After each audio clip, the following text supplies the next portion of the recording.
Hey team, and welcome. I'm your host, Kari, creator of Mutha Life, your destination for all things real talk and parenting. This is the IRL group chat, where we talk about the wild balancing act of pursuing careers and passions while also doing our best to show up for our kids. Join me every week as I sit down with some badass parents in my closet and we talk about their careers, kids, and relationships and all of the weird shit that comes up when you're trying to balance the seemingly impossible.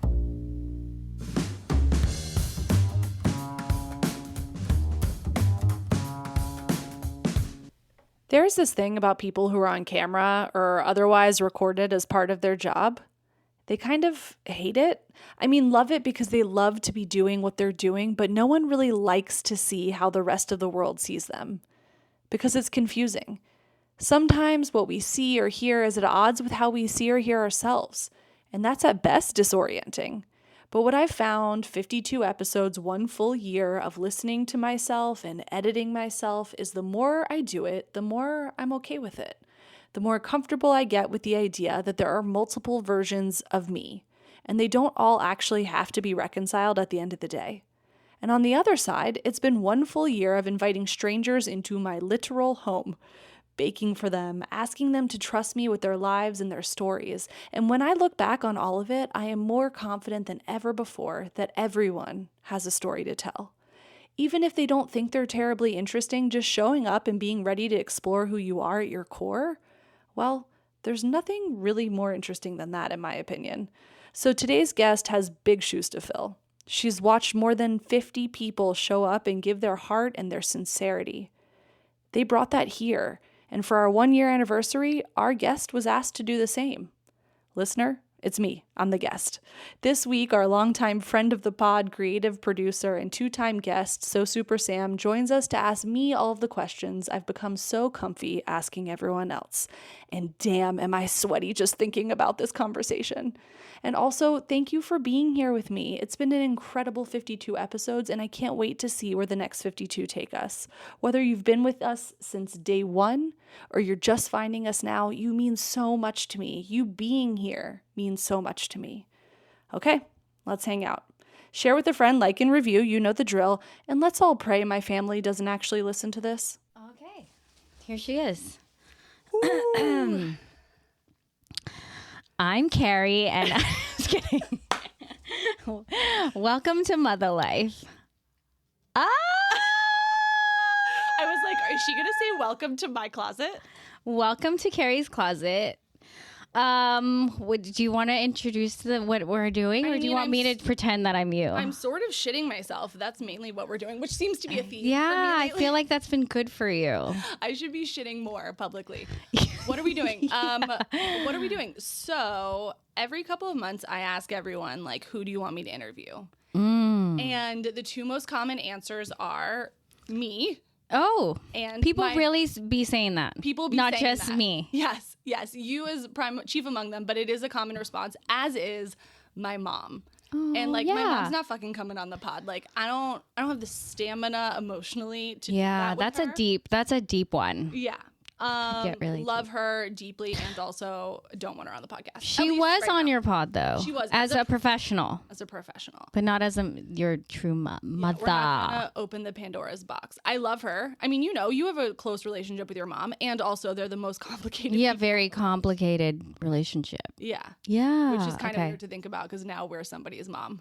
But the second most requested pod interview guest is you. Is me. Yeah, it's me and my mom. It's pretty neck and neck, which I appreciate. Everybody, thank you. Yeah. I was thinking, like, are we going for Rihanna? Are we going for Chrissy Teigen? Like, who are we going for? And everyone's like, you, bitch. Yes, it is you, bitch. So it's time. If you don't know me, I'm Sam. Sam. Repeat guest, episode 3, episode 19. And today, this will be episode 52. So the plan is this is the commemoration of 1 year of nonstop podcasting. We haven't missed a week since we started.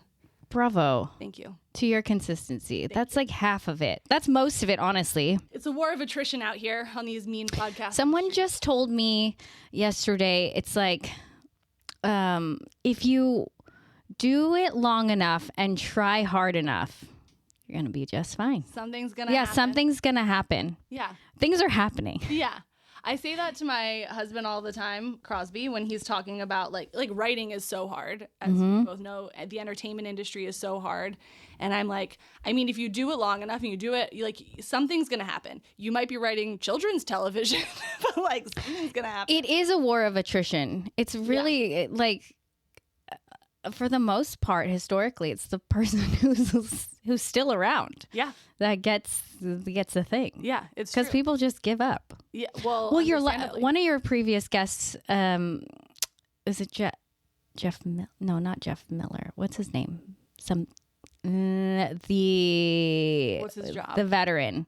Oh, Jeff McCausland. Jeff McCausland. He was talking a little bit about West Point, and it was like, if you're still there at the end, then you win. Yeah, that's true. It's a Squid Game. Yeah, it is a Squid Game. And I think what was interesting about that conversation, and what's interesting also and how it's true in life, is the point was like, look around, the person to the left of you, the person to the right of you, they're not going to be here in however many years. And it's designed that way on purpose. Correct. Like when you're trying to do something really hard, not everybody can succeed.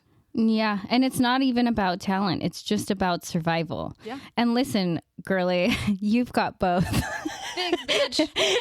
I'm trying to survive. Look at our talented queen, a consistency queen. When you have both, you're a force to be reckoned with. And this is going to come out on the 1 year of no breaks. You pulled it out with no matter what was happening. It's true. So that deserves a cheers.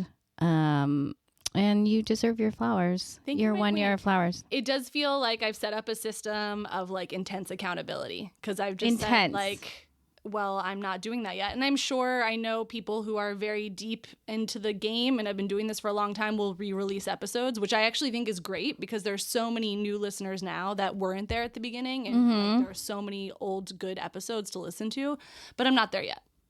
Yeah. That's a good tool. But like, I think the fact that you show up some way, some shape, or some form, whether it's like addressing like an urgent topical matter, or no, actually you just keep showing up, or it's a solo pod. Those solo pods are nothing to sneeze at. Those are very valuable. Very sweaty work, those solo pods. Yeah.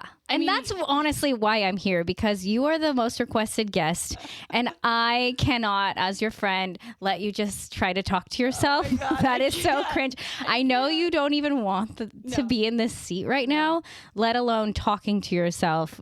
Just sounds like a nightmare. I couldn't do it. And really nobody wants that for you, but we want to know you. Yeah.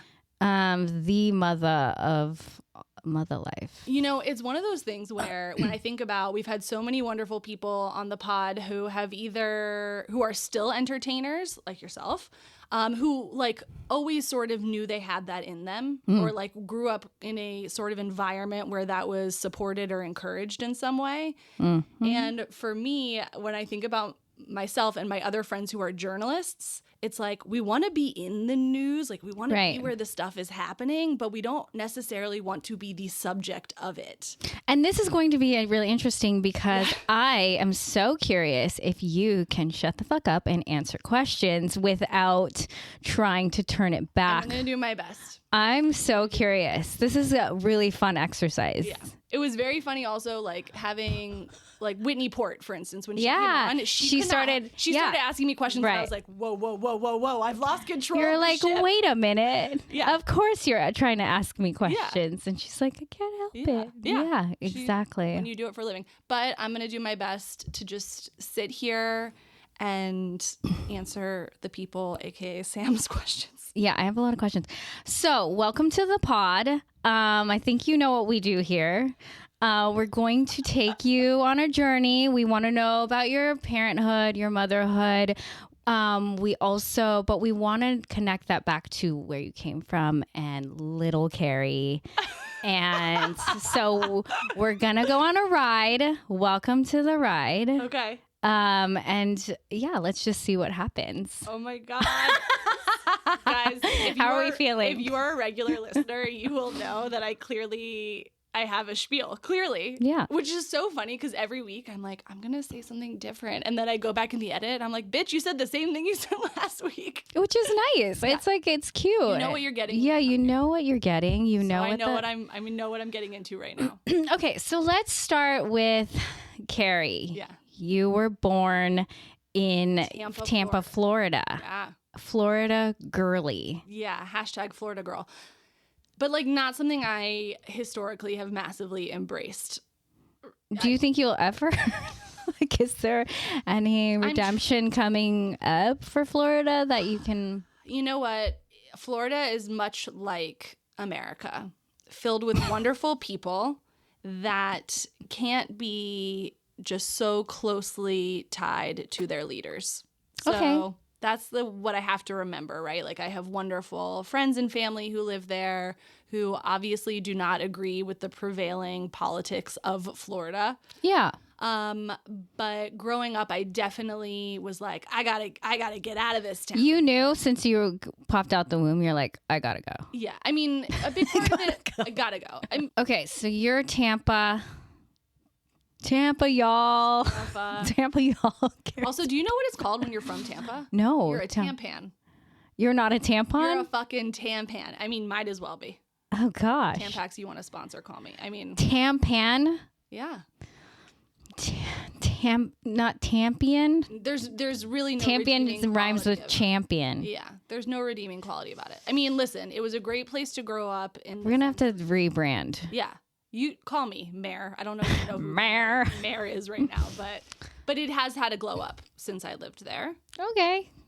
So there's that. I'm trying to be more positive. Yeah, you are. I see it in you.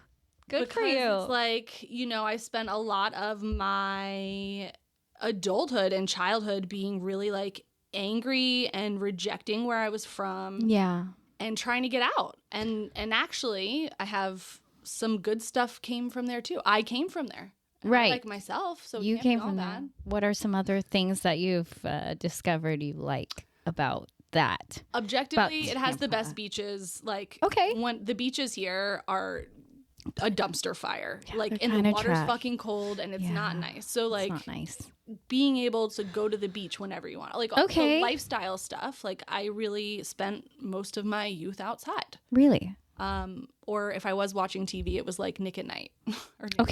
So we've got the beaches, we've got TV. Kari, we've got Nick at Night. What else have you come to appreciate about Tampa? Yeah, mainly outside. The outside is good. The outside's good. Yeah, that's good. That's good. And, I like that. And, it wasn't like a huge city. So the way that you were a kid was just a little bit more like playing in the cul-de-sac with the other kids till you got called in for dinner. There was you had a bit of like Americana, suburban 100%. Family life. Okay, let's talk about that. Yes. Okay. So Kari's born. What's your birth order? The question of the pod.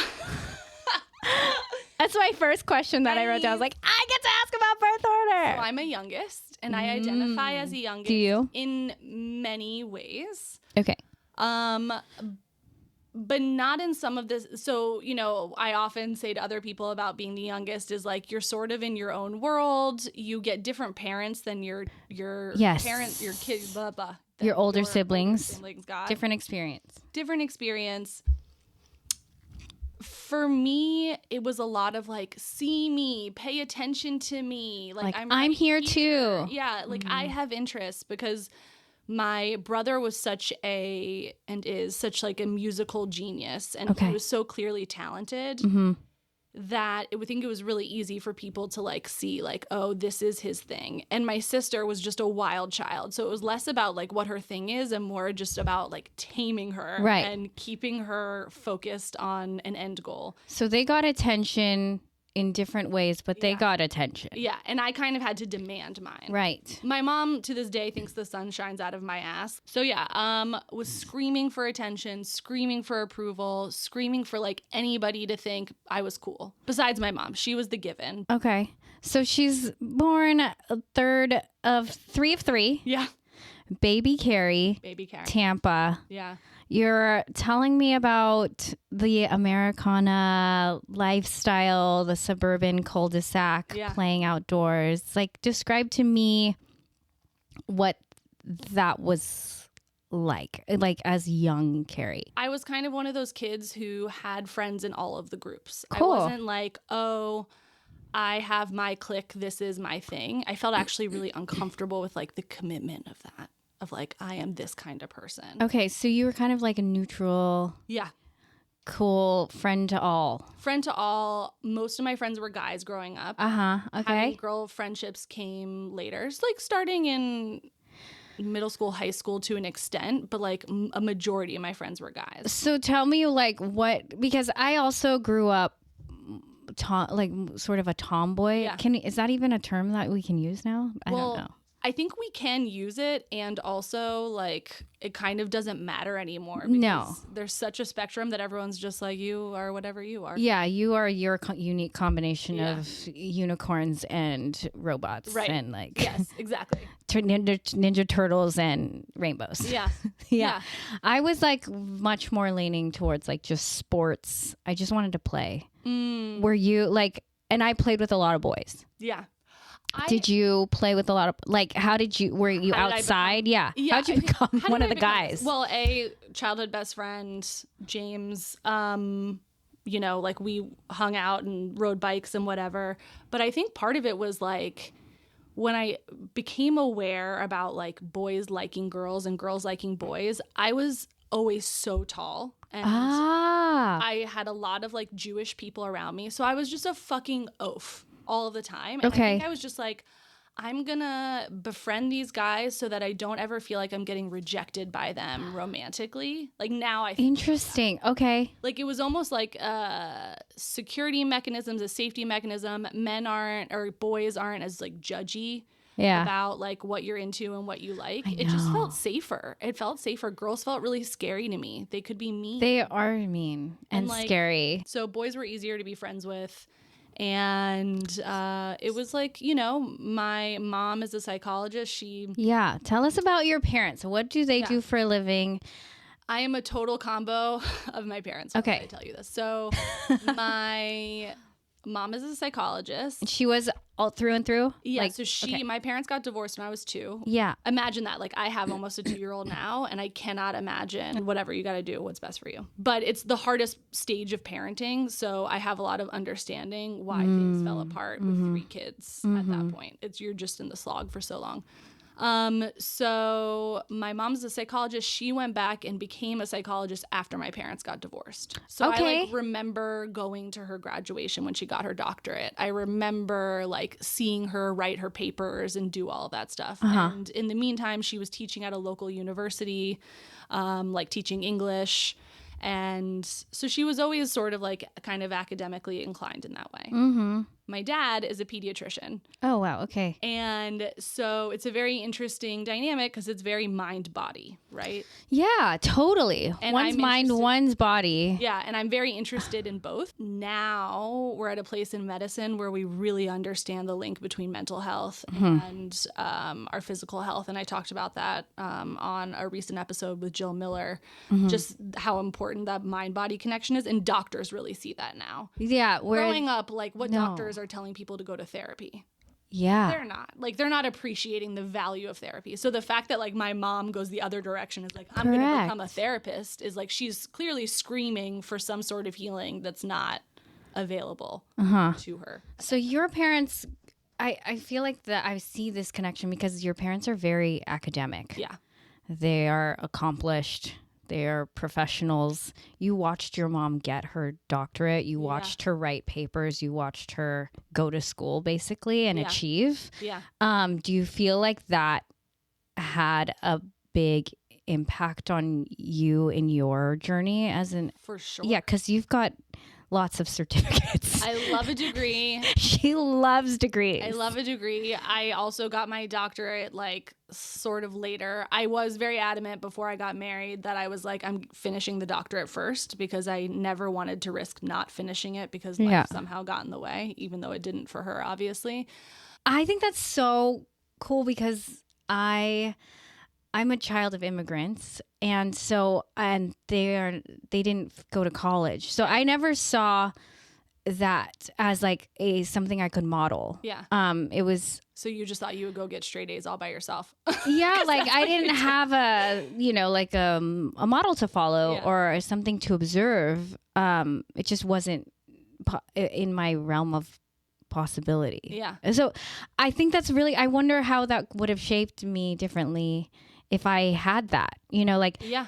But also when you're a kid, you have no idea, which I think no idea. As my next question is like, you're growing up in your Kari way. Yeah. And when you're kids, you don't know what's normal and what's not normal. No. You're just you. Yeah. In whatever your reality is. So you're youngest of 3. You're in Tampa.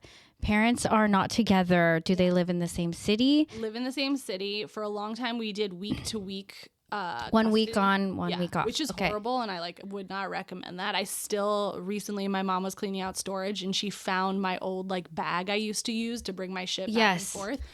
And it made me want to schlep. It was like, oh my, because you're in 3rd grade and you really want to wear that one shirt, and it's at the other parent's house, and you're just like, it's devastating at the time. There's also no time management skills at that point, so you're just kind of like shuffling with no time frame, and it's this unspoken, unrealized source of tension and anxiety. For sure. So I feel like you seeing that as a physical object is so triggering. Of things emotions you didn't even know existed in you. Totally. At that time. Well said. Yeah. At the time you're like, this is what I do. This is what I do. And then when I got a little bit older, the custody schedule changed. So it was a week and a half at my mom's, a half a week at my dad, which was more stable, right? But my brother had the exact opposite schedule. So he had a week and a half at my dad's and a half a week at my mom's. So we didn't really grow up together as a consequence. That is so interesting. And who Who fucking thought of that? Who thought of that? Nobody thought of it is the point. But it just meant I missed most of my brother's formative years at home before he went to college. That's so wild. So as adults, we don't really know each other very well. We're trying, but it's we have a lot of DNA in common. Interesting, but not a lot of shared experiences. Almost none. With the same parents. Yeah. In the same city. It's a very, very unusual situation. So when you're growing up, at what point, was there a moment where you learned that your setup at home was different from others? I guess not that one's more normal than the other at this point, but yes is the short answer. Yeah, when did that happen for you? At what age did you become aware wait, mommy doesn't live with daddy? Yeah. Or I was beat over the head with it pretty regularly. The custody thing being weird, I didn't figure out until I was in my 20s. Okay. The fact that this custody arrangement was fucked up. But I don't have the same situation. I don't know if I knew almost any other divorced kids of divorce. Very few. I had some friends who had lost a parent, but I didn't in terms of divorce. We were also part of this Jewish community, and so it was super fucking judgy, and it was very apparent to me that I was not living the norm whatsoever. And I think all the more so for my older siblings. Sure. Yeah. Because you were the youngest, so I always feel like that's so interesting when you discover who you are and in what way. For example, I think I didn't realize I was Filipino until maybe I was 8. Right. You know what I mean? And it was by way, someone told me. Yeah. And I was like, oh, what? Okay, let me go home and ask my mom, what is this? Not that it's good or bad, but it's information about yourself that you don't wake up knowing all this context about you. Yeah. So I always was aware of how I was different to other people. That's so interesting. Yeah. Always. There's always been an awareness. Yes. Very much. And so can you tell us a little bit more about just your Jewish faith and how that did contribute to your upbringing, your lifestyle, your environment? You said that you're such a Jew. You're the Jewest of Jews. I'm such a Jew in the sense of, and you'll hear so many Jewish people say this, but I'm such a cultural Jew. Cool. I love the traditions. I love the food. I love the connection. I feel a deep sense of community in that way. And also, there was no way I was going to end up with a Jewish guy again because of like who I am and my vibe and how I'm a million feet tall. There were so many things that were going to preclude They were me pointing in a non-Jewish direction. Yeah, but like in terms of my community, like I had a bat mitzvah, I went to synagogue all the time, I did all of that stuff. I was in like youth groups and camp. And camp. Oh my God, you know how I feel about camp. This is why this news about what happened in Mystic in Texas so devastating has like ripped me apart, as it has so many other people who have felt. I mean, the sheer story enough is alone, but to have such a sacred place like sleepaway camp. Yeah, like that's one of your safe spaces, like of just yummy Jewish feelings and memories. Camp. Yeah, like I mean, you know, first camp boyfriend, first everything is like it's camp.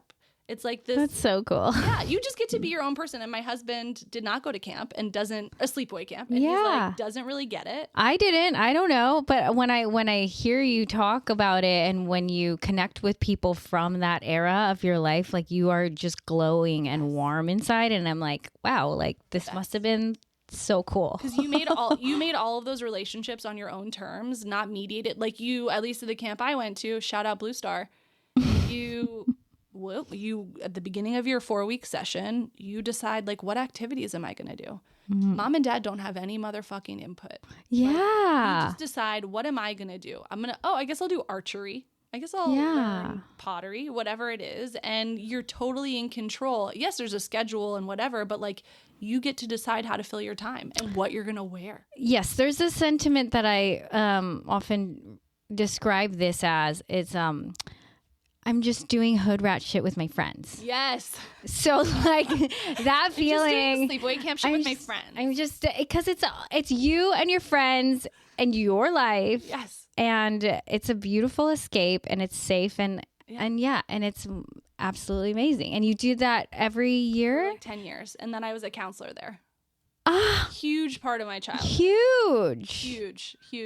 I would actually love Poppy, I think is the current director, and her parents and her family have owned this camp for forever. One day I would love to have her on the pod because I can't imagine what it's like to run a place like this. But I think being a counselor was just as much, if not more fun, fulfilling, than being a camper. Really? Yeah. You found like the same adult. Joy. Yeah. And you're like, I'm going to go do summer camp shit with my summer camp friends. But like that involves leaving camp on your night off to go to Chili's and ordering like the appetizer platter and using your fake IDs to get a marg, you know? A marg? Yeah. How long is a camp session? So this has changed a lot over the years. But for me, the minimum was 4 weeks. Wow. Yeah.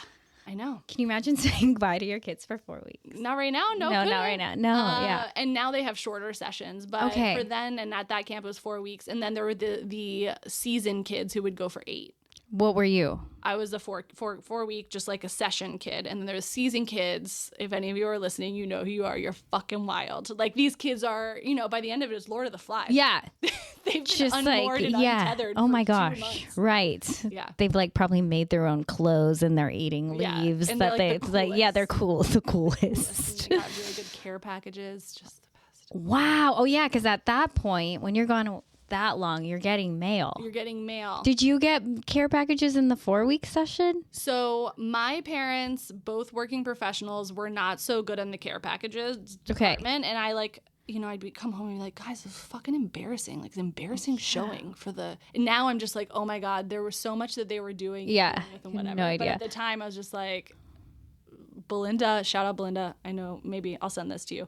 Belinda's mom sent the best care package. Okay, give us the breakdown of this care package because Kari, I want you to share. Number one, share your playlist, your camp playlist on the show notes. I'll share it again in the show notes. And we'll get like a little starter kit, ultimate Jewish sleepaway camp care package. Okay, so I want to know what's I will in contact Belinda. I haven't talked to her in a while, but I will contact her and ask her because her mom was incredible at this. Okay. But it would be like, I'm going to update it for the modern day. Okay. Also, I think the rules have changed. It used to be that like they could just straight up send you candy. Now I think people are like shoving candy in tampon boxes and stuff to like hide it. Okay.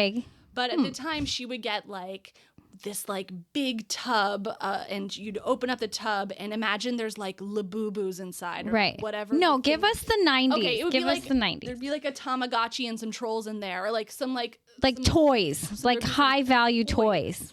And then because Belinda's mom was so amazing, there would also be like stuff for all of us, like presents for her cabin mates. What's a good present? Like matching socks or my gosh, that's so thoughtful. Just so thoughtful. And then there'd be like maybe like a lip gloss, like a lip smackers. Okay, like a little care item, but like cool. But cool. Yeah, just like, and I think part of it came down to the packaging. I think she used a company and they would use this like straw, colorful confetti stuff.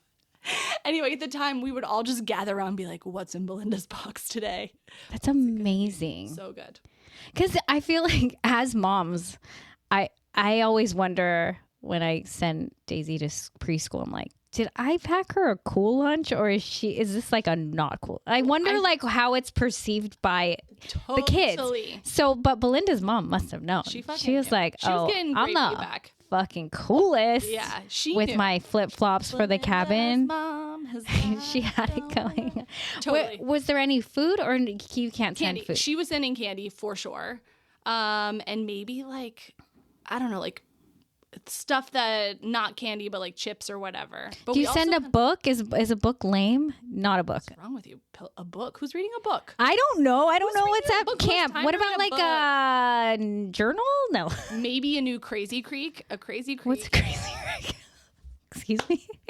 What'd you call me? A Crazy Creek is like a chair you sit on the ground. It's sort of like two pieces of fabric that are connected by, it's a specific one brand. seam. I think they're like fucking $50 or $60, these things.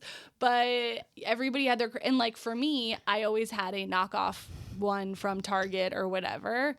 Okay. And it would break like halfway through the season, but I was just like, oh man, one day if only I could just get a real Crazy Creek. I think I probably bought myself one with my counselor. That is cool. Yeah. Well, also for anyone listening, if you are a sleepaway camp mom, I would love to know what you're putting in the care packages. You can still send those, right? Yes. I'm so not a camp person. Like I wish I was. We're gonna go down the rabbit hole, and like I know Stacey Bernstein, who was on from Get All Better. Like we've had a Jill Miller. We've had quite a few summer camp. Erica Curtis's son just went to a place here, and they're not even Jews. Not even Jews are doing it now. Like everybody's going. Everyone goes to camp now. Yeah. How special. We'll collect the intel. Okay. So Kari, you're growing up Jewish, Tampa, sleepaway camp is a very big part of you. Okay. But tell us about school year, Kari. What's your deal at school and what are you interested in? We know you hang out with a lot of boys. Yeah. But like, what are your interests, like middle school? First of all, it's important to say I had always had, from a very young age, a strong sense of like personal style. I was Brewster. I was Blossom. Like these were my style icons. Okay. I was in a hat. I was in a statement, a skew pigtail. I was in a one pony on the side. I was wearing mismatched socks on purpose. I had a lot of like very strong style choices. I was very into fashion and style from a really early age, to the point that I really thought I was going to be like my first internship in college was with a fashion designer. Wow. I really thought that's where I was going to go. Interesting. So I loved that, and I loved talking to people and collecting information and like trying to get to the truth of the matter. Okay. Like and the examples are, I was always on the school newspaper. I had my own fashion column in high school. Stop. Which I have copies of somewhere. Like I wrote a whole column about tweed at some point. I live in Tampa. Nobody's wearing fucking tweed in Tampa. No. To be clear. But you were the voice of tweed. Voice of the tweed generation in Tampa, Florida in the 2000s. So I really loved sort of fashion stuff, and I was just obsessed with doing well in school. Yeah, I was gonna say, what was your relationship with school? I needed A's. I needed approval from my dad. I needed him to think I was smart. I was still trying because he was the intellectual. Yeah, my mom was gonna love me no matter what, but I wasn't so sure about him. So I was just like, I really need to do a good job so he respects me and thinks I'm worth spending time with. Holy moly. So I don't think I like massively cared about the subjects so much as doing the performance. The only thing I loved was vocab. I loved learning words. She's a wordsy girl. Yeah. I love a good word. What's your favorite word? That's a lot of pressure, Sam. I know mine. So many. What is it? Proclivity. I thought it was so good. That is very good. I was like, wow. Whenever I can use it, I will. You know, it's like a good one. I like the family of omni words, omnipotent, omniscient. Okay. Like those are strong ones for me. But I was always using big words. And liked having all of the tools to express myself. Love that. So I think the first time I got called to the principal's office, it was in 2nd grade, and it was to read him a poem I had written. No I was, way. Like, writing from a very young age. Oh, that's really cool. And I just like knew that I had a knack for words, a love for words. I wanted to express something, but I didn't spend enough time to think about who I was or like have ownership of it to actually have anything of consequence to say for a very long time. Okay. Yeah, tweed was like the big controversy for you. You're like, I have so much to say about not much. Yeah. So I was like, that's interesting. So I was like, loved doing well in school. Needed to get the A, needed to understand how I could get the extra credit. No one had to beg you to study and get your work done? No, there was an intervention in high school because my parents were concerned I was doing too much. Okay. I was like the president or vice president of every club.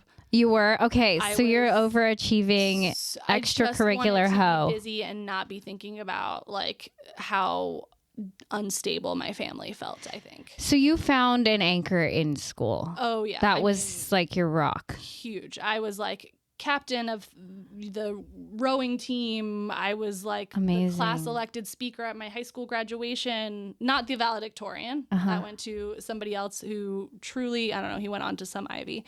But for me, it was just like, I want to be well liked. I don't want to be dramatic or controversial. And I want to do well.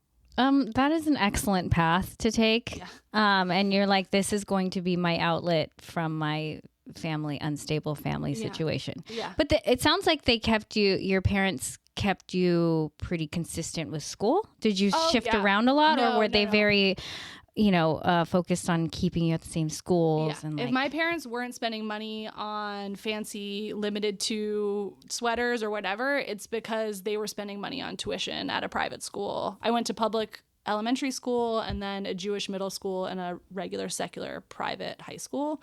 That's where their money went, was like education, anything related to like sort of my personal development and advancement. That's where the money went. So you could see very clearly like that was of value for them. Yes.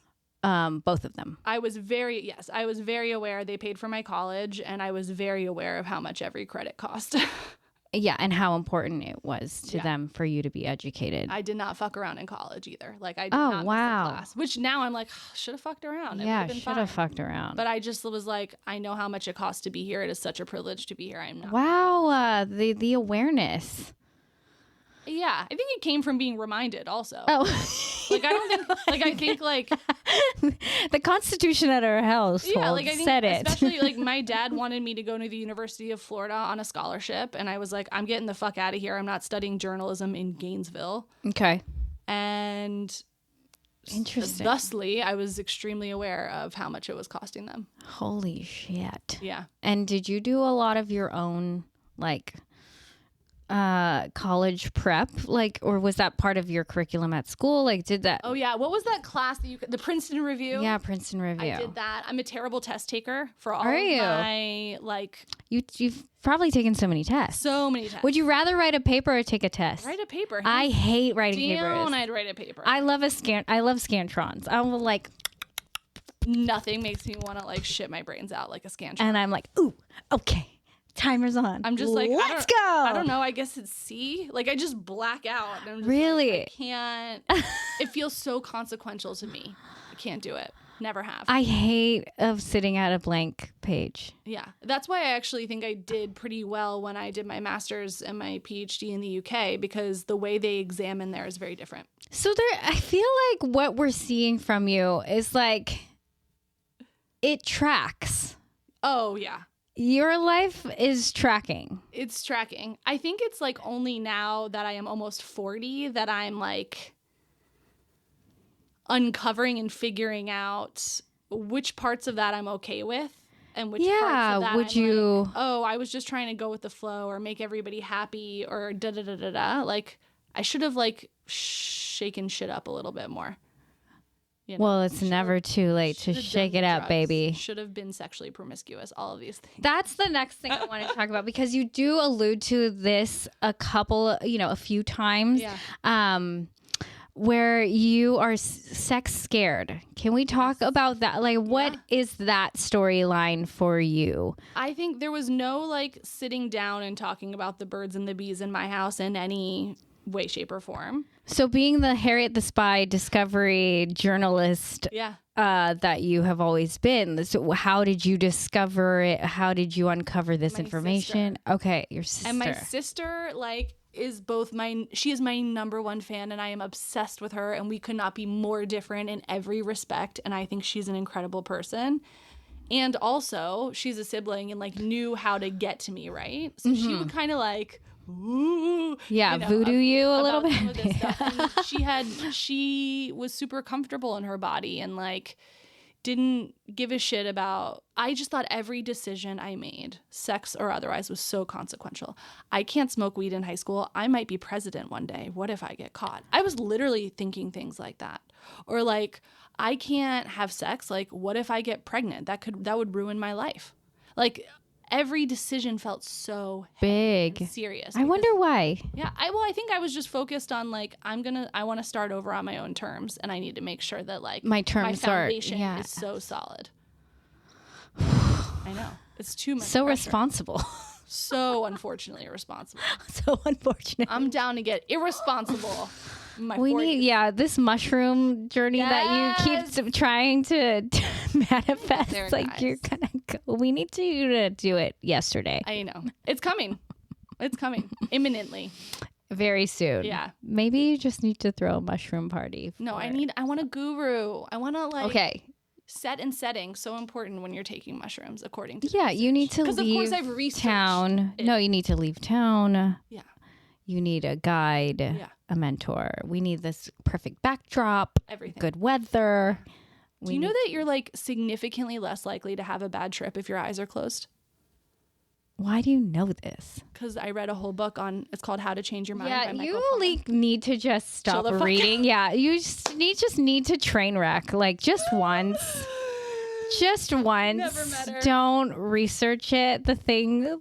Don't research the thing. But I also feel like your choices have carried you so broadly fine. Yeah, you've broadly fine. Yeah. This is like dream scenarios and mentality that I would want for my daughter. Yeah. Except there's the emotional untangling that I mean, sure, of course. Everyone's got has their journey. Yeah. Some people were like, I'm going to respond to a difficult like dynamic by getting really high or by fucking my way through all the kids in my school or whatever it is. And for me, it was just like, I'm going to be head down and get the fuck out of here. Yeah, and do it legally and safely. And I want to be financially independent. And get a degree out of it. Yeah. I can get a certificate, then I want a diploma. Yeah. I was sending my dad checks to pay for my health insurance when I graduated college because I like didn't want to owe anybody anything. Yeah. I can. Mercenary. Oh, wow. So interesting. Okay, wait. But for sex, you were scared. Your sister said she was kind of giving you the tea a little bit. But like, not really. I don't even remember where I finally learned the mechanics of the P going in the V. Like, I don't even remember how that. But like, I remember like sneaking in her room and finding a thong. Oh boy. Being like, oh, a thong. Stealing her Victoria's Secret thongs for myself. And, but like, yeah, I think, and again, it was partially like I scared of being rejected by guys. This was very much in the era of like, I can't have sex with you because then you're going to fall in love with me. Oh. You remember this like time? Well, I also feel like, how much did like film and TV inform you? Because we grew up in a really like robust era of teen films, coming of age. She's all that. Like, Clueless. yeah, Clueless. Clueless. So many good movies. Yeah, to tell you 10 things I hate about you. Oh, so good. Yeah. But yeah, like was that part of your learning? Oh, I was gobbling all of that. And what did that tell you though? What were your American takeaways? Pie. Were you like, see, hard no, like I'm not gonna participate in that? I think one of the takeaways I got from those movies is a very common trope was like nerdy girl, and I wasn't even that nerdy, but it was just like undesirable girl gets a glow up and then gets the jock. Okay. Or whatever, right? Laney Boggs. Exactly. Oh, like, with her PETA hat. So good. Such a trope, right? Yeah. Or even what the fuck was her name from Clueless? Oh yes. Ty. Ty gets her glow up, right? Ty gets a glow paying up. Attention to her. Mm-hmm. So for me, I was just like, I'm going to stay in my lane. I'm going to continue to be the weird girl, but also still have eyes for the jock, which was ridiculous. Like, when I think about the boys that did, like, maybe, ask me to prom or express a crush on me, they were all such wonderful, sweet, thoughtful, kind boys that I did not give the time of day to. Because in my mind, like, I needed to be with the jock. the guy from the movie. The guy from the movie. The Freddie Prinze Jr. Yeah. So dreamy. So dreamy. So I didn't really, like, give guys a real shot. And the guys that I did liked blonde future sorority girls because we grew up in the South. Right. Lily Pulitzer. Okay. Got it. Bradley. Yeah. Okay. And so you're heading to college. Yeah. She's getting the fuck out. Getting out of Dodge. So smart. So accomplished as a child, and now she's getting the fuck out. You had your eyes. Did you always have your eyes set on NYU because your brother? College I applied to. Only one ball. I was like, I'll live on the streets. Wow. In high school, I did 2 summers of like doing programs at universities in New York. Just to try it out. Like I got my nose pierced when I was 15 because I was at the School of Visual Arts for photography one summer. The other summer I was at the FIT, the Fashion Institute. Right, because you're on your fashion journey. Okay. It's like really focused. Yes. God, you're so fucking focused. But it was also like love it. Fun. Yeah, it was anyway. So fun to be focused. But like, and then like my friends at NYU, many of whom are still like my closest friends today, we were all sort of in the same vibe. Like, I love that. We all we would party, like we would drink at the library, and like we would go clubbing and stuff as well. But you did. We just all knew that it was a big deal that we had made it here. Oh my God. Yeah. I know. I think you're just a dream girl. You're a dream daughter. Yeah. To me. Dating and do you want to be my daughter? Yeah. Yeah. Actually, if you're taking applications, I would fucking love for you to make me lunch and make me dinner and play like old music videos for me. Teach me how to be a good entertainer. Actually, this sounds really good to me. Okay. Yeah. We'll talk off pod. Yeah. We'll figure that out. So you went to NYU and what did you study at NYU? Broadcast journalism and anthropology. So I did at NYU, you have to do a double major if you're a journalist. Oh. The idea being that you can't be a reporter if you don't know about something. Yeah, you need something to report about. And I liked people. I thought people were interesting. So that's... Again, it tracks. So here she is. Here I am. So that's what I did. And I loved it. I couldn't help, though. I was always, and I talked about this with Sarah Tan. I've talked about this with some other people as well, Aaron Limroads. I always felt like I had to be the serious reporter. Yes, I know. I've heard you say that. Yeah. Like, because, well, I think it just, again, it tracks. I just wanted somebody to take me seriously. Yeah, you wanted something heavy to talk about. Yeah. And you made a project about 9/11. I fucking made a project about it. The heaviest topic of all time. I got a grant from NYU and I they had just created some new DNA technology 5 years later to identify remains that hadn't been identified previously. So people were burying like a finger, a toe, because that's what they were getting back in a shoebox. And I was like going and filming funerals, like with permission and interviewing the family. Like, why? The guys in my class were like, Why so serious? Let's go under the subway and see like if yeah, we can like graffiti. Yeah. There's a lot you could.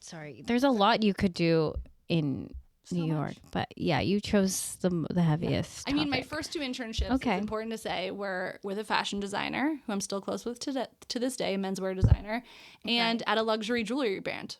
Okay. So like I tried. She did it all. I thought because initially I was like, I want to be maybe in fashion journalism. And then I realized I didn't look like the fashion journalism girls because they all look like models. Like Atusa has talked about this on her episode as well.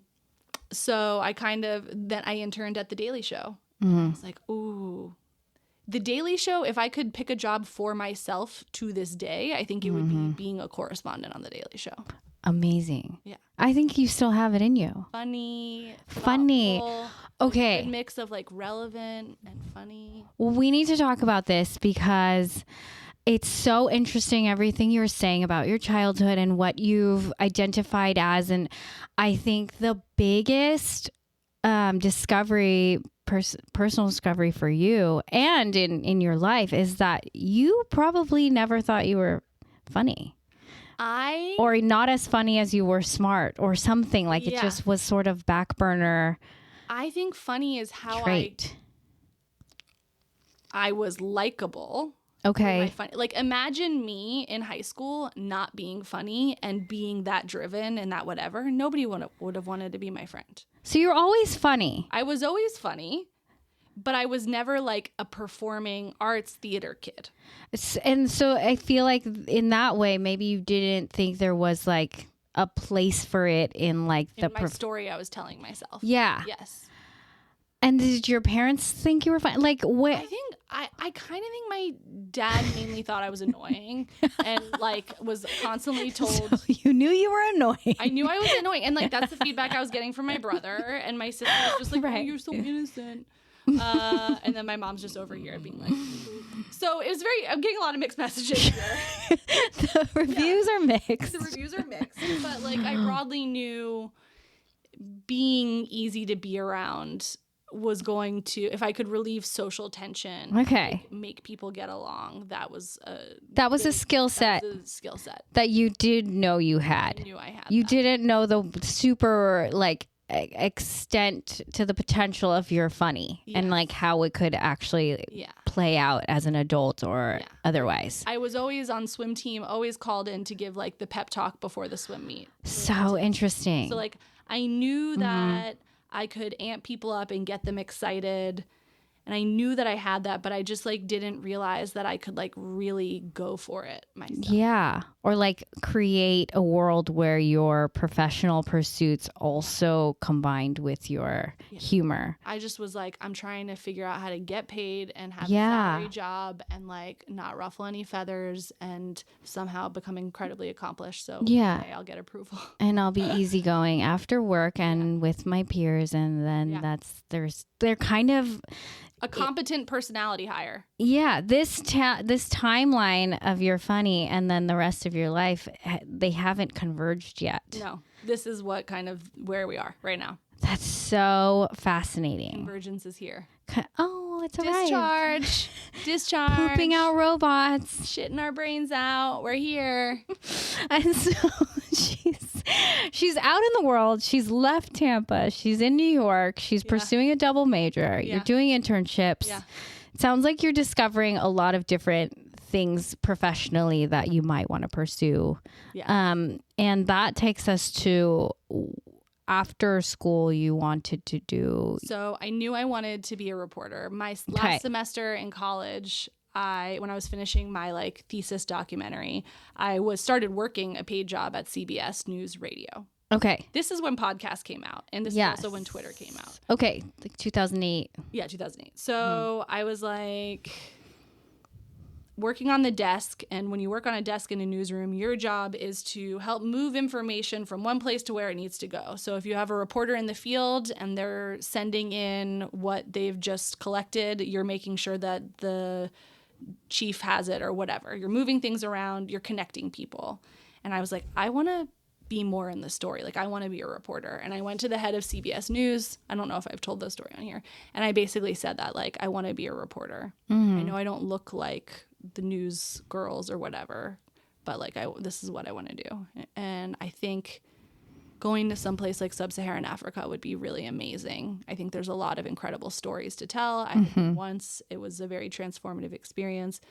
And this woman who is Black looked at me dead in the eye and said, the news doesn't care about Black people. Go to Asia. Okay, cool. And of course, instead of being like, that's fucked up, I was like, yes, ma'am. I will go. So to me. I called the New York Times because I saw on their masthead that they had an office in Hong Kong and said, hi, like, I'll work for free. I'm going to quit my job and just come there. I have like about $500 in savings. What do you think? And I talked to this lady, Judy Tong, who is still a force in the news world. And Shout out, Judy. Judy like gave me a news test over the phone and whatever, and they gave me the visa, and I got paid like $500 a month, but I was there. And then when I showed up, when people asked me what I did, I said, I'm a reporter. Right. You know, they gave me my first byline. I Amazing. got my name in the New York Times. Like, how old were you when you did this? 23. Incredible. 22, yeah, 22, 23.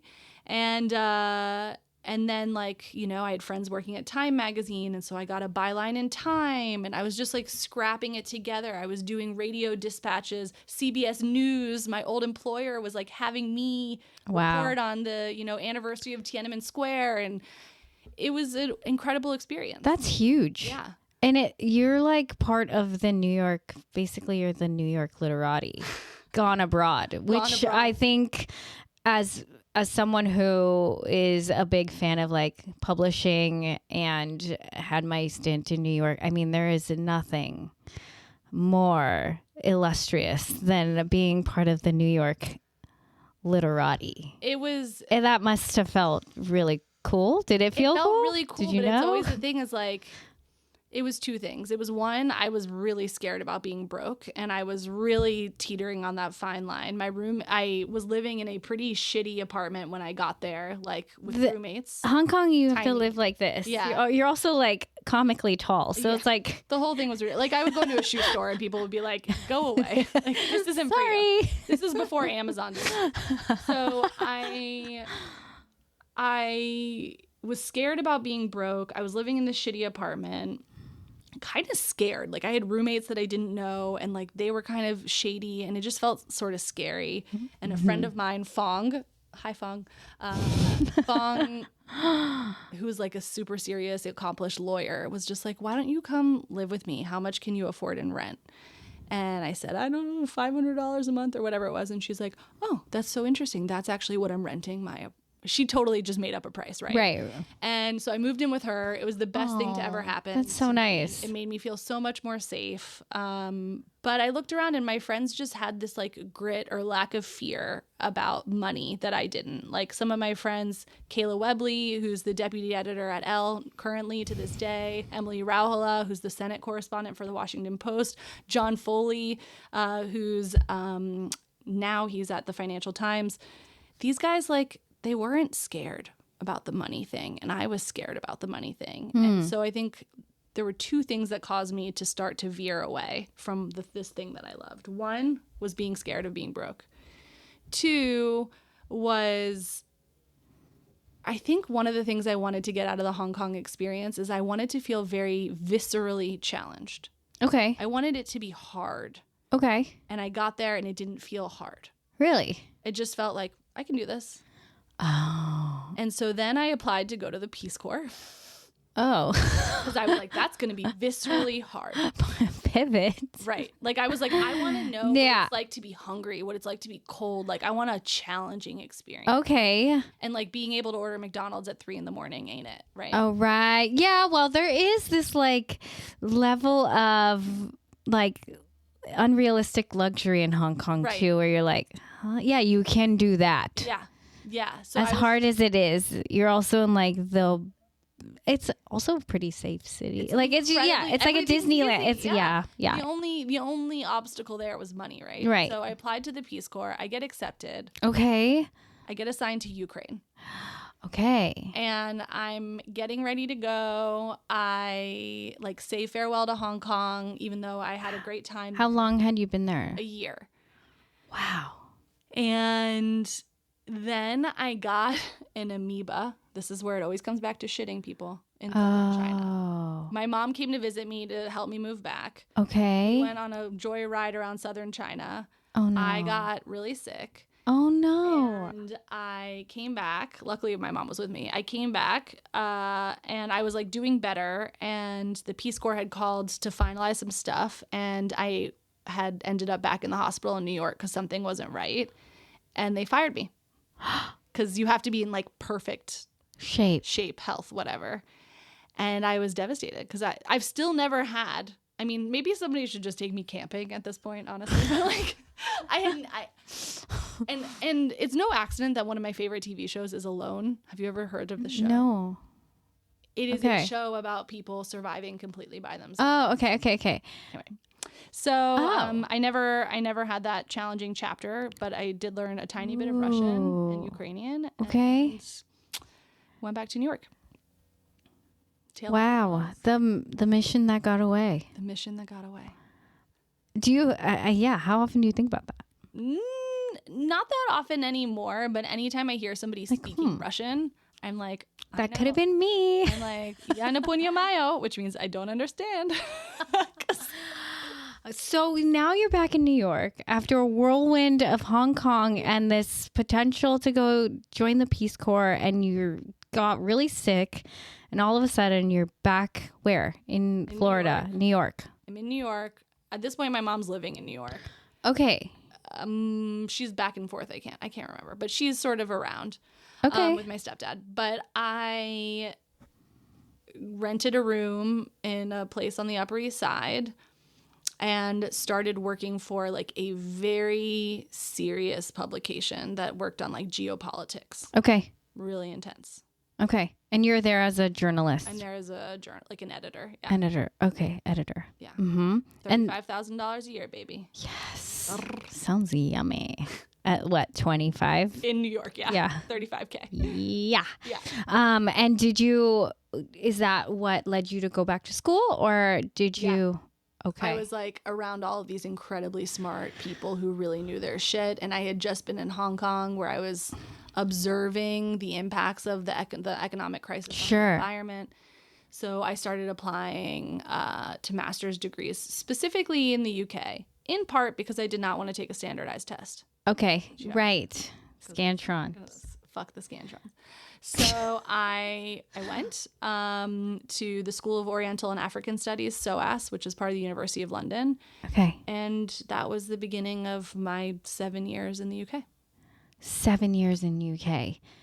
Were you studying the whole time, or was it like a 4-year? It was a program. 1 year program. 1 year program. Masters okay. there are usually 1 year. And toward the end, I was working for Adweek. I don't know if anybody knows that publication, but I was their like overseas person. So you can still see I have loads of random bylines on Adweek because that's what I was doing to make money. Wow. And yeah, when I finished up, there was this opportunity from this consulting firm who was doing something with the European Union, who was basically like, we will pay for your PhD and give you a salary to work at this consulting firm to like make the bridge between academia and practice. And I was like, sounds good. Never heard of this consulting. Cute. You're consulting. like, what's consulting? Cute. Yeah. Okay. And that was also based in the UK. That was also based and in that the was UK. like the other 6 years. That was the other 6 years. Yeah. So you left, you got your master's at SOAS. Yeah. And then you went and got recruited by the firm to get your PhD. Yeah, which I also did at SOAS. They sponsored your PhD. Yeah. And then in the meantime, you start working for them. And is this when you're doing like a lot of your African travel and like nonstop, monthly for like 10 years. And what were you consulting exactly? Like, I did a lot of stuff in Nigeria, in Ghana, to some in like Namibia. I did a lot of different things in different places, but the overarching question was always like, how can I facilitate making like big policy changes happen? So I worked a lot on in the economic policy space, but a lot of ultimately what I did came down to people, which in that world is called political economy, but it's understanding like the incentives and motivations of people, of different people, organizations. Yeah. And then trying to find a way to make it work for everybody. Yeah. Or like understanding, oh, we've been trying to pass this bill for 10 years. Like, why isn't it passing? I think the thing that I did that probably had the most profound impact, which I can hand on heart, is I still see things coming from it, is I started this program for young people, specifically lawyers. My PhD is technically in law, who were sort of disenfranchised in the corporate law world to go work in a government ministry for 2 years. Kind of to have their Peace Corps. Right? That's really cool. Giving lawyers their Peace Corps after they're burnt out on doing real estate law. There was something that existed like that for economists, but not for lawyers. And economists, as a consequence, were getting a lot of like street cred. They're like, oh, well, I worked in government, da da da. It's like, well, lawyers can help too. And placing those lawyers, I don't know. I think I raised like $5 or $6 million for the program over 5 years. However many lawyers, 30 or so. They're all still doing amazing things. Now they're sending me pictures of their kids, and like they're all growing up to be these like really thoughtful, important people in their fields. And I think that was by far the thing that I did that mattered the most. Wow. But eventually, you were like, "I'm done here. I'm done." What made you feel done? Ultimately, it was a combination of went on maternity leave, pandemic. Okay. Right. Couldn't be pregnant and traveling, or have a newborn and like traveling to Nigeria in a pandemic. Like that's tricky. And also it was just like, I feel like I'm basically like, if I'm going to be putting in the hours and the time, I want to be paid an American salary. And no shade to this amazing organization, but like they're a British company who pays British salaries. And I was just like, I can't do this anymore. Okay. In the meantime, you are doing all this work and you meet your husband. Yeah. So we met when I was, meanwhile, back at home. Crosby back at the ranch. In LA. I'm in London or Oxford, I guess. London. And we meet at a house party in New York. Okay. So I did a visiting fellowship at Columbia Law School, and I was home for a couple months. Okay. And the sound bites would suggest you guys met at a New Year's Eve party? Okay. Yes, we met at a New Year's Eve party, and I think he was having a shit time dating in LA. I was having a shit time dating in London. That sounds right. We're like, cool, let's just do long distance. Real long distance, 11 hours long distance. And we did that for like 3 years. And then my company was ready to open a U.S. office, so I put my hand up to run it and open it. And that's, And when you met Crosby, was there something, what was it about him? He thought I was funny. He saw you. He saw me. He was like down to be goofy with me at this party. And he thought I was funny. And we just like spent the whole night pretending we had known each other our whole lives to everybody else. Like, oh yes, we, like, okay. You cosplayed husband and wife, but just like that we were friends or whatever. Yeah. And then the clock struck midnight. Love that. I was there with a friend. Mm-hmm. I gave her a big wet kiss. I turned around and like he was waiting for his, and I was just like, oh, you like me? Because I was really bad at knowing, still am. When people are interested. Interesting. But he couldn't have made it more clear. Oh. And so you guys met and it was on, or like, I know that the next 3 years were long distance, but were they pretty serious? Or yeah. Okay. We had a deal breakers conversation like 2 months in of like, what are we doing here? And how old were you at the time? 28. Okay. Yeah. Yeah. That's like sort of like old enough to have some kind of idea perhaps but of so like what naive. You want, but also very young. Like when we think about what the deal breakers were, it was like he wanted to be married and have kids one day, and he thought I was too much of a feminist for that. And I was like, if I have kids, they will be 100% Jewish. Like they won't be half. So. Okay. Oh yes, because you said in your magic crystal ball that you were not going to marry a Jew. Yeah. He's not Jewish. Right. And so, but your kids are, would you say they are 100% Jewish? Yeah. Their names, yes. I'm not going to say their names, but they're very Jewish names. How funny. Yeah. And so Crosby and you are dating. doing long distance. You've had the deal breakers conversation. So this is moving along. We kind of like had no choice. It was like, and also when you're doing long distance, all you have is talking. So we would talk for hours and hours. It's like, okay. It's not like you're going on a date a week or seeing each other twice a week. It's like you're talking for an hour or two every day. And you're in London, but traveling heavily, doing your PhD, Dr. Kari. Yeah. And is he already in film and television? It took him like 10 years to break in. So he's like scrapping it together, scrapping by not having the best time. And so when we were together and, after we got married, I was the breadwinner in our relationship for a long time. Mm-hmm. And then the day our son was born, the news broke that his script had sold. And overnight, everything changed.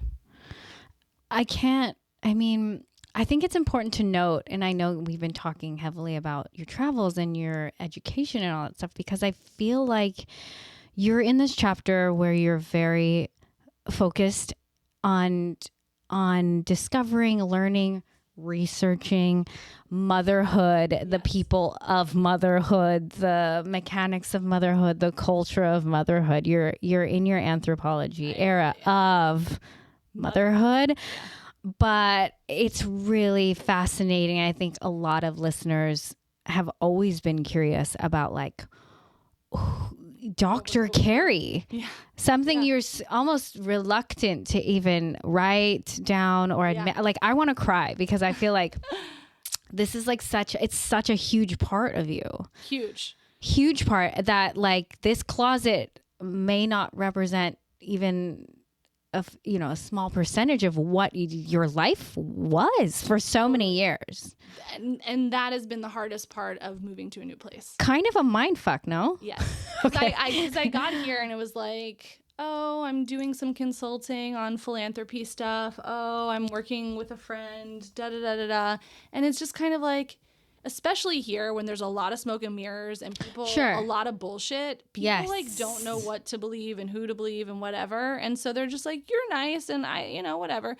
But my first year here, I like really wanted people to know the old me. And at some point I was just like, what's the point? Not in the sense of like, I give up on that. I still hold that and I'm so proud of myself. But like,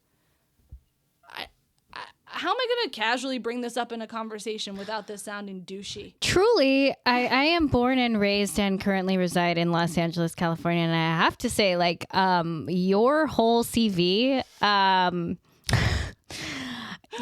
matters not very much in this town. This is a silly town. It's a silly town. It's a silly town. Not much gravitas to survive. No. You don't need PhDs. Like, you sure don't. It's a very like East Coast thing. Totally. And in some ways it's been freeing. Yeah, I'm it's sure. Just like, oh, I can be silly here. And I've met incredible people like you who just immediately are like, of course that's what you want to do. But what a departure. Huge departure. It's like a little by little whittle away. Yeah. Whittling away of,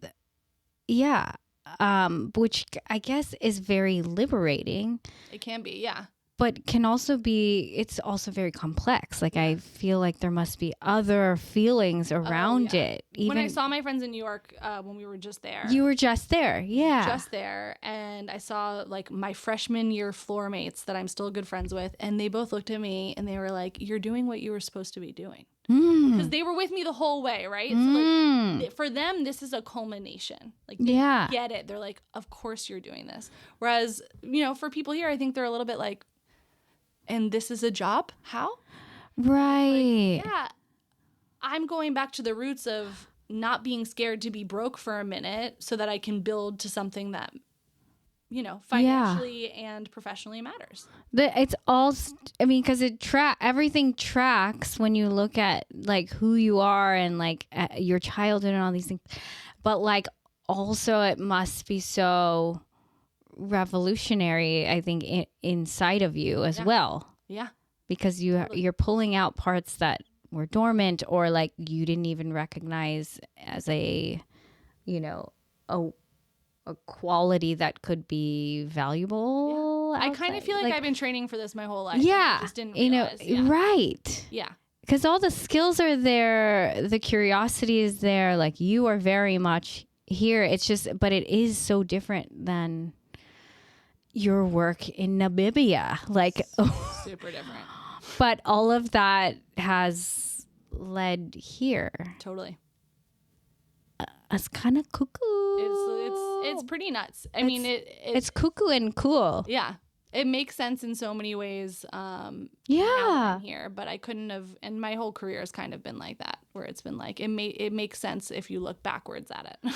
Yeah. When you look backwards, which is what I feel like your listeners have been curious about so far. And, you know, as perhaps a busy mom who's just becoming a Mutha Life, you know, community member, they're like, cool pod. Like, why is this here? Or like, why you? Yeah. Why is this here? Like, what? And it really benefits to like take a hard look at like where you come from and why these curiosities are here. And like, and once you understand that, you're like, wow, like, of course she's doing this. Yeah. There's this, she's doing what she was meant to do. Totally. And it in this chapter.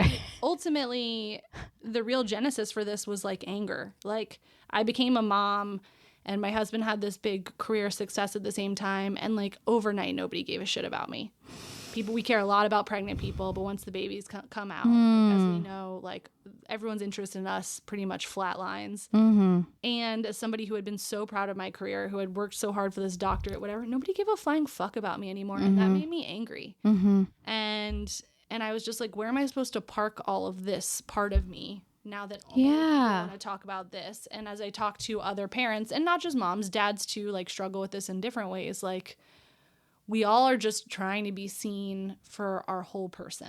Right. And that's hard. We don't get given the time to do that. Like, well, also the playground when you're chasing your kid. Yeah, and in half sentences. Yeah. Also, even just reconciling who all of you is after everything. I mean, COVID also has a big impact on how she's giving main character energy, unfortunately. She kind of, what a disruptor. Ugh. Icky. So yeah, I mean, you've done like what a wild pivot. Ended up in LA. Yeah. And you are discovering a new way to express yourself and your questions. And you're a year in. I'm in here and I'm happy to be with one of my early adopters who looked at me. I remember when I initially said, I've got this podcast thing I'm doing, and you were just like, let's go. Like say it louder. Yeah, say more. Say it louder. What are you doing? A podcast. Yeah. Your name is Kari. Dr. Kari? Are we doing Dr. Kari? You're like, I don't know. I'm like, you're doing it. Just do it. My therapist actually said that this week in therapy, which I think is later today, the theme is going to be friendship because it is so critical and confusing in this chapter of life. Like, what do you look for? What do you need from your friends? Yeah. Do you just like need someone at the playground to shoot the shit with? Do you need somebody like? I think you need lots of different. You need it all, and it's not all in the same person. Is I think what getting older is all about. You're like, oh, my needs are not in some sort of idealized version of one person. And like same with our partners. Correct. Yeah. Okay, so Crosby, he said he wants kids in marriage. Yeah. How were you feeling about kids in marriage? I was like, as any person who hasn't really engaged with those concepts, I was like, seems fine. Cool. Okay. Like party. Let's party. I was fine with those things in theory. I was never somebody who like had baby dolls and like was super maternal. In part because I thought those things were a weakness. Yeah. And I didn't think that, I thought that you got shat on for being those things. And so why would I want to be shat on? Which is interesting, like thinking about that later down the line. But so I was like, yeah, sure, fine. Great. Okay. How can we talk about your pregnancies? Like how was that for you? Pregnancy, the first one was fine. It was a little stressful. So in the backdrop of all of this is my Crohn's disease. I got diagnosed when I was 16, broadly ignored it from college through to my 20s when one day Crosby was like, I think it's crazy you have a disease and you don't talk about it, do anything about it. That You're not feels checking crazy. in. Okay. And so I said, Roger that. Okay. Heard. And realized that like I had never been in remission. And every time I thought I had had food poisoning, it turns out I was like actually pretty sick. So around this time was when I was working on, for the first time, getting my Crohn's under control. I was on some medication that you're not supposed to do any pregnancy family planning. Okay. And I was just about to finish like a couple of days when I got pregnant. So I was like, You were trying, or no, you were just. I wasn't trying, but I wasn't not trying. Yeah, you so open. It was like, a month too soon, basically, but fine. Being pregnant in a pandemic was crazy. Yeah. He couldn't come to my doctor's appointments. He's FaceTiming from the car. We're driving, through empty streets of New York City. You're in New York at the time. Mm-hmm. Yeah. Nobody saw me pregnant. I disappeared So from the crazy. world, what I look like, and I reappeared what I look like, except with a baby. With child. So it was a very strange time to not be seen, or like to prepare for it. And looking back now, I think I was like definitely had postpartum depression. Yeah. And it was just like you weren't being checked on, like from everything from limited lactation consultant sort of in-person things that you could do to having just somebody look at you in the eye and be like, are you okay? Yeah. None of it was there. It's limited, all of it. Yeah. Human contact. Yeah. So the second time around with did I say his name, by the way? No, you didn't. Great. Ugh, I'm doing so well. I know, and I didn't say it either. By the way, I know you're doing great. By the way, the reason why I don't like have my kids' faces on the internet or talk about them here is because this is my story about being a parent. It's Correct. not their story about being a kid. That's their choice. Yeah, they can tell their own story. Yeah, when they are ready. Amen. Yes. So Second time around. easy peasy, not miscarriage. So Oy. I Oy vey. Oy vey. See, you're being infected. Infected. I think I'm being blessed. Influenced. She's being influenced. Crosby and I decided to take our first trip. He was like 1.5 or so, I want to say. And on that trip, or right before we left, it was like peed on a stick, pregnant, went to the doctor, and no heartbeat. They said, it could be too early. Okay. Could be too early. And I was like, it's not. There's no baby in there. And so then we had like the shittiest trip imaginable. Right, because it's a sad girl. Yeah. And that was a tough time. I think the things that were tough about that were we both felt really alone. I thought he didn't understand like the sadness that I was going through. And I think he just was processing his sadness differently. Yeah. So I think we both felt really like not there for each other in a way.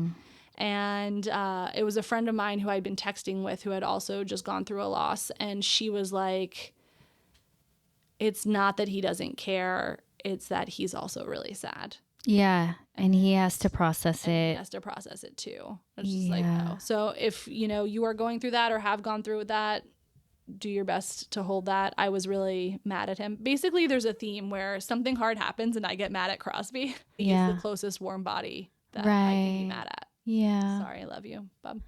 But we forget that they're also going through it too. Yeah. Because we kind of think that they don't have it right, or at least I do often. Like, it's not as hard for you. It's not as difficult. Society is not changing how it views you. The expectations. So it's kind of like sack up and deal with it. Right. And support me. But they're also people. So I guess it's fine. I hate that. About them. Hate that about them. Then I get pregnant with the next baby. And broadly fine, except for my Crohn's was not under control. So I was in the hospital for part of the time. It was just all a little bit more closely managed. Yeah. Did I meet you when you were pregnant? I think I met you were pregnant. I think that's true. Yeah. Which is crazy to think about. Yeah. Yeah, it must have been. Yeah. Yeah. So, baby gets here and I just feel high on drugs. Like if I was down in the dumps on a downer of some kind with the first one, or the second one, I'm just on like crazy uppers. Oh, crazy uppers. Just flipped. And I think it's because it's like, I know it's my last one. I know that it's temporary and I'm going to just enjoy what I can. While it's here. Yeah. While it's here. Yeah. Very, very different experience. A lot harder for my husband. Uh-huh. There's nowhere to hide when there's two. You can't just, there's nowhere to hide. Right. But for me, it was a lot easier. And only now that she's almost 2 am I finding it harder. And it's because she's now a person and my son is like not about that. He's not interested in that. But kids, even if they love each other, are assholes to each other. Correct. Yeah. They always be. Yeah. And I think you are trying to protect something that was perhaps maybe taken from you. Yes. So you're trying to preserve and they're gonna be foster something. Like force them to hold hands. Yeah, they have to hold hands and hug always. Always. Did you guys? I mean, it sounds like you knew what Crosby wanted. He wanted kids. You got pregnant. You have the kids. Did you know what the division of labor was going to be and how? If I'm being totally honest, I think I should have always known that this is how the chips were gonna fall, which is that I am the primary parent. He refers to me as such. And when it comes to like more of the ideological stuff, he does get super engaged. Like, how are we going to address a bad behavior? How are we going to make sure our kids know that they're loved? Like, he's very engaged in those conversations. Okay. The big ones. But the day-to-day road experience of managing a household or whatever, he wants like his couple of very clear-cut jobs that don't require a lot of decision-making, and he wants to do those jobs. Okay. Yeah. And is that something, is the CEO role something that you wanted, or do you like? No, I wouldn't have applied for this. Listen, I think the big shift for us, and this is hugely privileged, but it is where we are, and I think it for our marriage has been extremely important, has just been like, we're outsourcing. Because I can't. Okay. I don't like to clean, unlike some people on this conversation. I don't like to clean. I don't want to think about a baseboard. I don't want to empty a dishwasher. I mean, I do empty the dishwasher, but I don't like it. It doesn't come naturally to me. I'm not neat and tidy, and I like resent the idea that I should know how to or like those things. I think it's fucked up. So we have a housekeeper 3 half days a week, and we have our au pair. Au pair. Okay. Yeah. And that's your team. That's my team. And they're a hugely important part of this team. And so when my husband is engaged, it's because he's playing with the kids. He's reading a book. Right. He's making pizza every Sunday, which is something that he loves to do. But he's like, his interactions are high quality, very present, and specific. And would you say yours are too? Yeah. I find it harder to be present because you're doing all the. I'm like also in my Costco orders and whatever. Correct. So it's and doctor's appointments. Yeah. And that's why dads get the stereotype of like, oh, he's a fun dad. Oh yeah, they're so because somebody's fun. Allowing the funness to exist. Yes. We talk about that on an upcoming episode that's coming out soon. Okay. Yeah. Okay. Well, it sounds like you have a great team. And how did can we talk about au pair? We can do a quick one. Why don't we do a quick? Yeah. And then we can ask the listeners, do you want a full episode about this? I love it. We love to engage our community. Yeah. Let's just give a teaser. Let's give a teaser. Because this is really exciting. I feel like I had so many questions for you when you decided to embark on this journey, because it is a journey. It's a choice that like the journey. Yeah, like I don't know shit about shit. Yes. I'm like there's babysitters, there's nannies. What is an au pair? Yeah. I feel like it's largely something that happens overseas too, like in Asia and Europe, and potentially on the East Coast. I don't know of anyone with an au pair here. Huh. Except you. Well, you're going to probably discover more. Well, tell me about how you made that choice. Let me tell you. Okay. So when we initially were trying to figure out childcare options for our second, it was also at a time where I was thinking I need to get a serious job. The podcast, I was having this like existential thing, and I almost took a job in Arizona. Yes. I would have had to be gone 3 days a week. Hell no, dude. And that would have been oh no. extremely well paid. It would have looked very impressive, and also would have been terrible for my family. Yeah. And I don't know how much joy I would have gotten out of it. That's such a hard decision though, because there are some really like valid pros to that. Yes. Yeah, it was in a order of magnitude of multiples of what I had ever been paid before. But Wow. so ultimately decided that that was not right for me, for my family, for the time. But as we were going through that, I applied to do this au pair program. Okay. I love that you're eating a brigadeiro. That's So hungry. Also, you're the only person who comes on this pod And eats?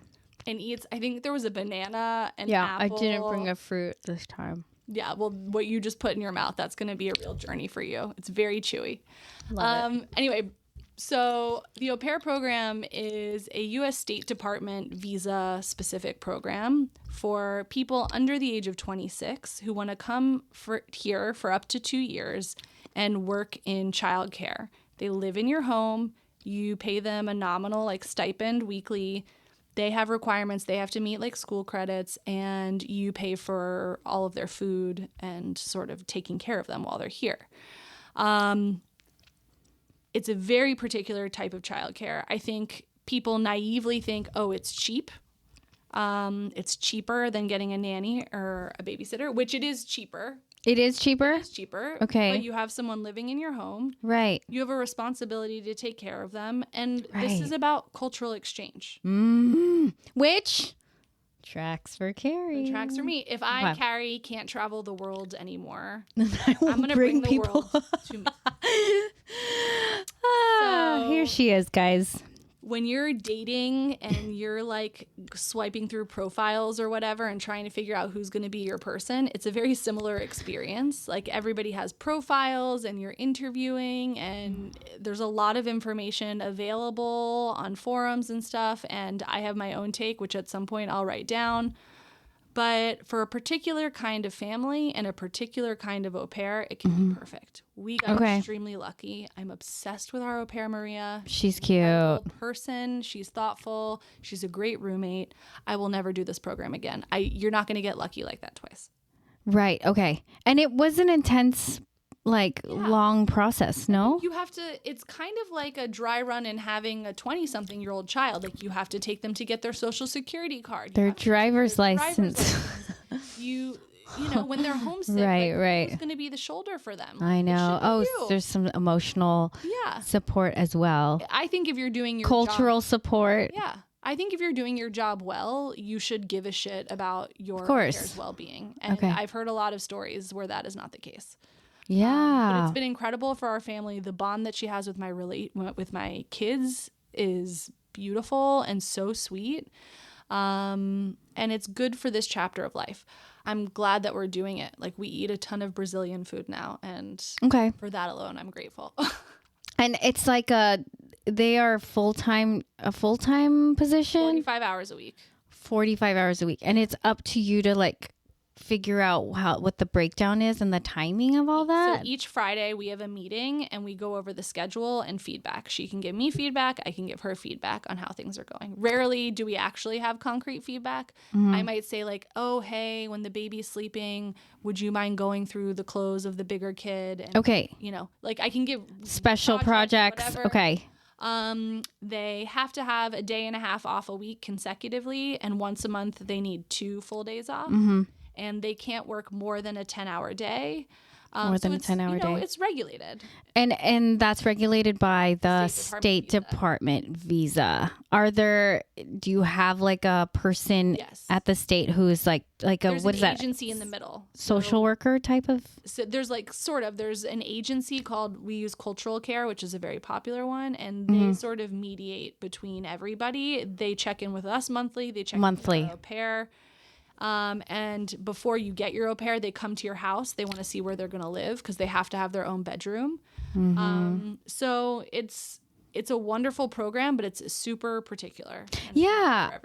I want to know if you could ascribe an au pair to a type of family, who would be the right fit for that situation? So I think it kind of depends on needs. I think there are multiple types of families that could benefit from the au pair. Yeah. For me, I think your number one requirement is I am doing this because I am interested in exposing my kids to a different culture and to having that in my home. So genuine interest in cultural exchange. In cultural exchange. Okay.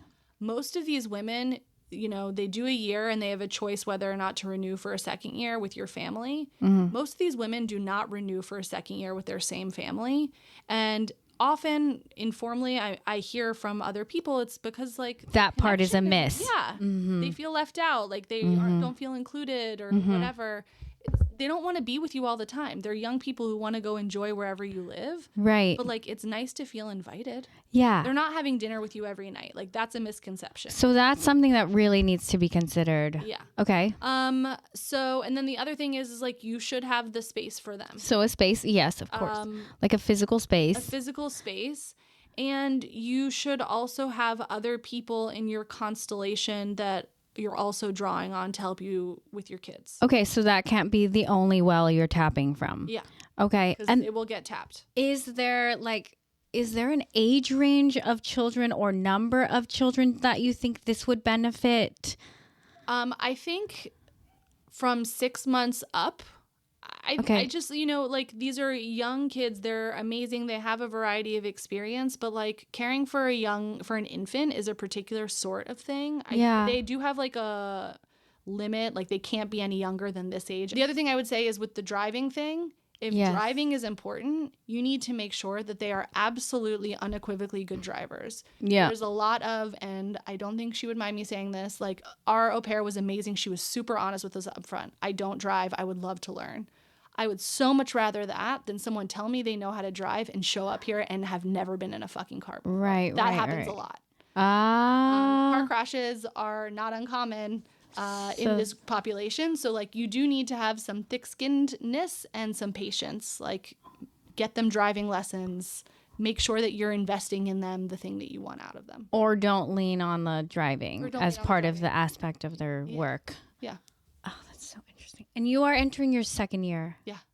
Wow. Yeah. Of marriage. Marriage. Oh my gosh. It's like having another family member. It really is. Yeah. Yeah, the amount of investment. Her birthday was like a huge deal for all of us. Amazing. Yeah. What a rich, like, sort of village that you've created. But yeah, you do have to really invest in the village. You do. And the village they come from, and bringing that into your house and, like, exchanging. Yeah, that's amazing. We have her other au pair friends over. It's like, you're doing this to make your world bigger, not just to service your needs. Correct. Which I think that is a missed point. Yeah. You'll be disappointed. You won't get what you want out of it if that's all you're doing it for. Yeah. So there you go. And if you have any period. And if the Mutha Life community has more questions about the au pair experience, the process, how just even the mechanics of how to do that and, like, how it works, just all the inner workings, write in, because I feel like I definitely, I picked your brain about it extensively, and I feel like I can't be the only person. Yeah. Just even voyeuristically, I'm like, ooh, tell me about au pair life. Like, I don't know it, and I don't think I ever will. Yeah, I don't know. I think we're past the au pair. Yeah. Some people use au pairs a lot just for driving kids around after school and stuff. That's why I said if you want driving, be sure about driving, and that works really well for some families. Okay. All they do is the driving. Okay. Well, I don't want to take up too much more of your time, but I do think that number one, you're viral.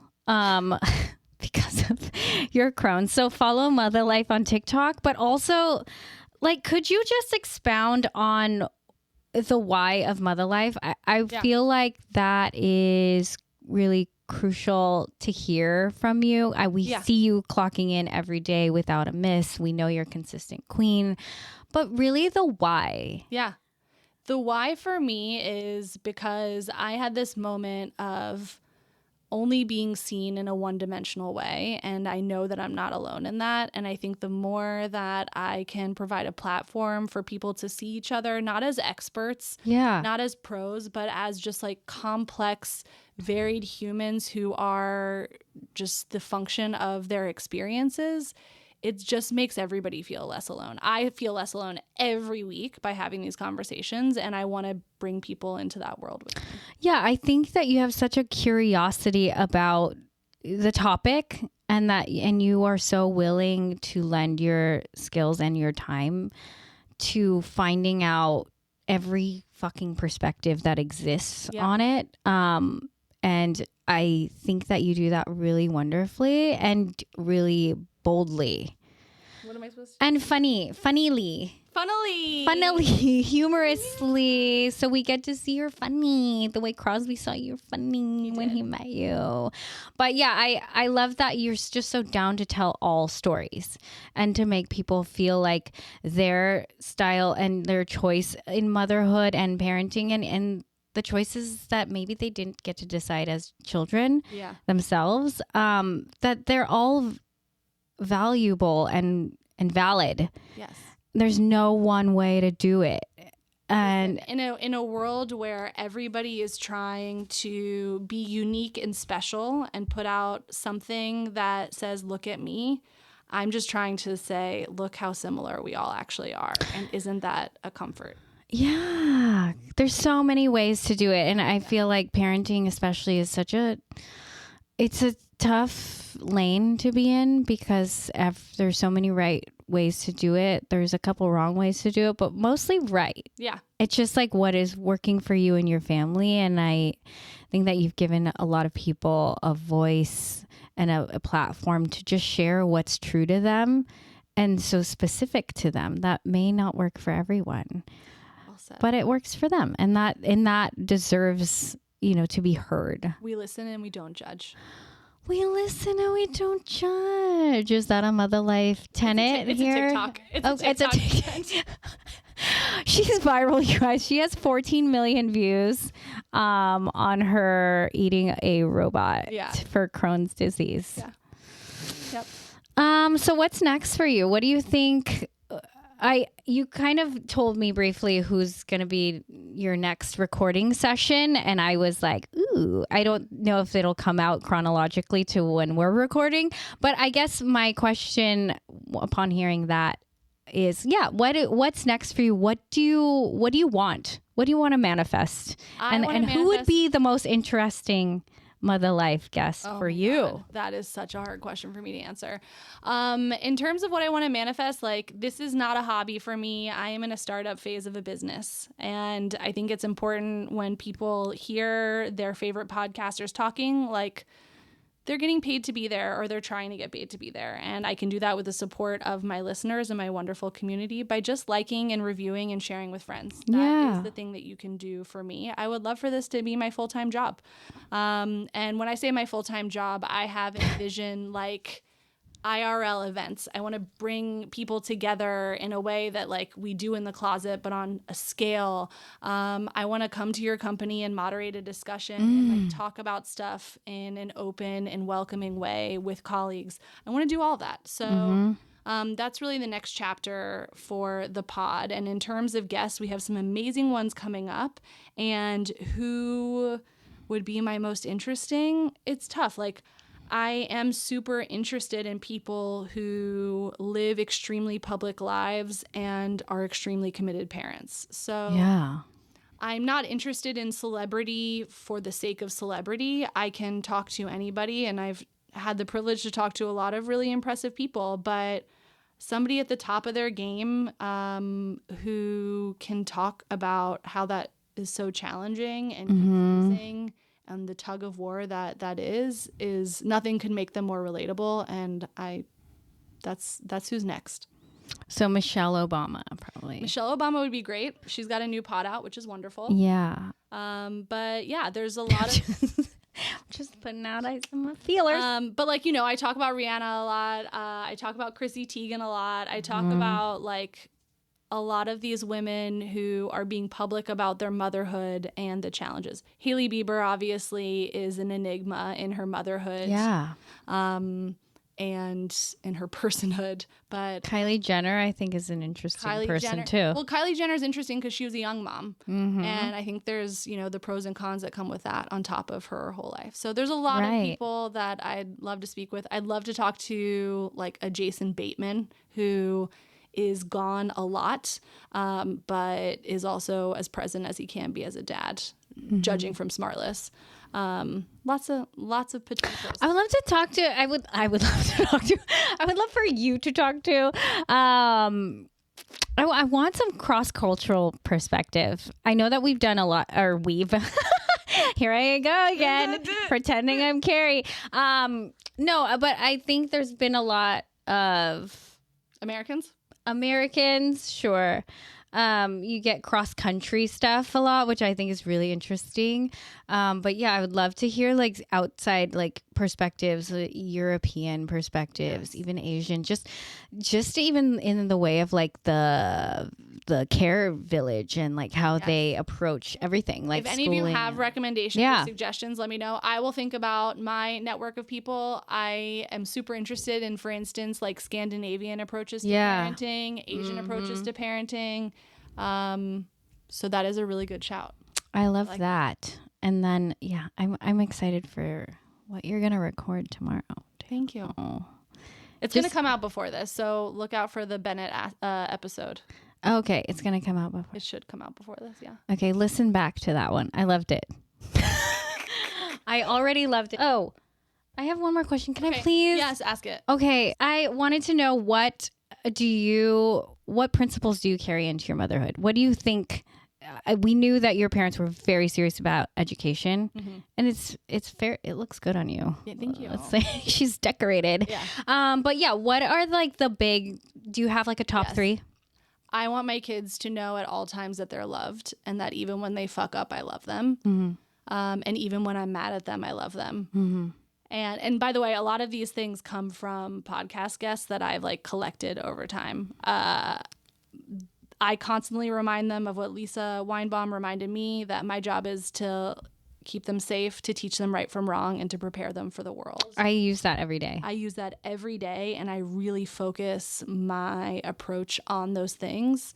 But ultimately, I feel like if I can apologize to my kids and let them know that they're loved and I love them and that they're safe, then I'm doing my job. And I'm not going to get it right. I fucking yell. I lose my mind. Like, they are at challenging ages, but like, I can't get mad at myself about that. I do. I can't though, because ultimately they know they're loved. They know they're safe.